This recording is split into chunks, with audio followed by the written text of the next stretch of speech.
Hello, welcome to the channel today. Again, I want to speak about this invasion down at Dover of illegal immigrants. And the latest one to come out of the government is the next few days, anybody crossing, and again, I'm not speaking about women and children here, I'm speaking about these young men of military age. There's hundreds of them upon hundreds in France not feeling well who's just been allowed to cross this channel. So that are going to be met at this end with people in biohazard suits and put in biohazard tents. I've never heard anything so ridiculous. These people coming across should be turned back full stop. They're bringing their plagues and third world diseases to this country. The NHS is on the bottom to start with. The morale of the staff is at an all-time low. And this government's welcoming these parasites across here with biohazard suits and biohazard tents before they go into luxury accommodation. I find it vile and obscene, but anything this government does doesn't surprise me. They should adopt the same attitude as Algerian government. Anybody, strangers come into their waters,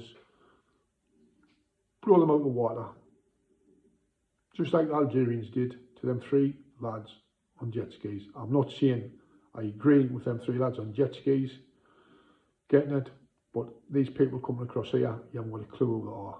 In my opinion, they're a threat to national security, and if not a threat to national security, they're definitely a threat to every female and child in this country. That's my opinion, and that's how I see it. The NHS can't cope to start with, full stop, and you're just letting these come across day after day. When the doctors and nurses were striking, which I don't blame them for a moment, there was representatives from Canada, New Zealand and Australia trying to recruit people, young doctors and nurses on the picket lines to recruit them for their countries, promising them a better life. I've no doubt which they would have, and I wouldn't blame anybody if they took it up.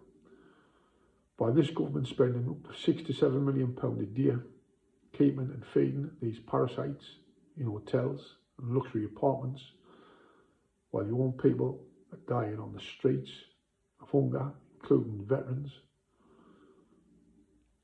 Pensioners can't cope, single parent families can't cope, full families can't cope, because at the end of the day, if you're British and you're in this country, you're not even second class, you're third class.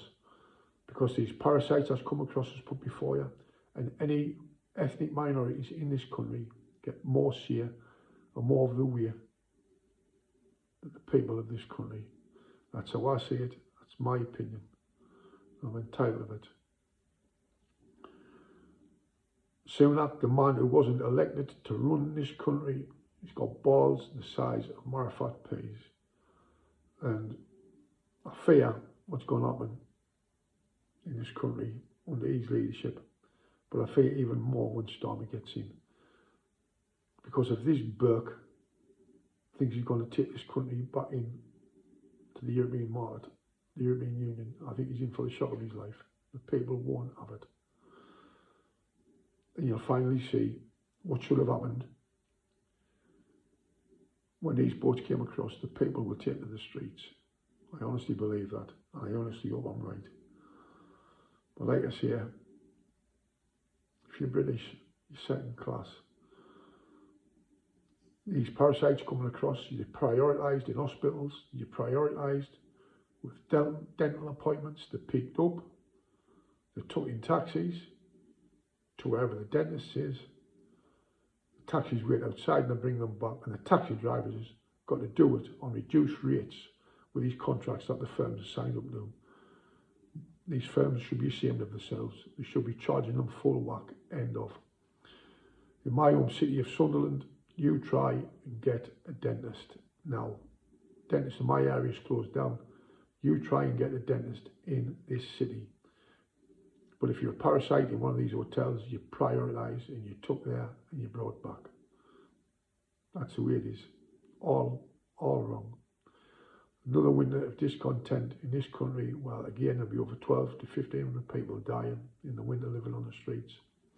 and God knows how many pensioners. It's 600 quid, what you give these pensioners or people on the breadline doesn't touch the surface. You're not doing them favours. It should be 3 grand you're giving them. That's my opinion. That's how I see it. And the quicker the people in this country wake up, smell the salt, start doing something to put a stop to what's happening in this country, the better. I'm going to leave you with that. If you've liked it, well and good. If you haven't, I'm not really bothered.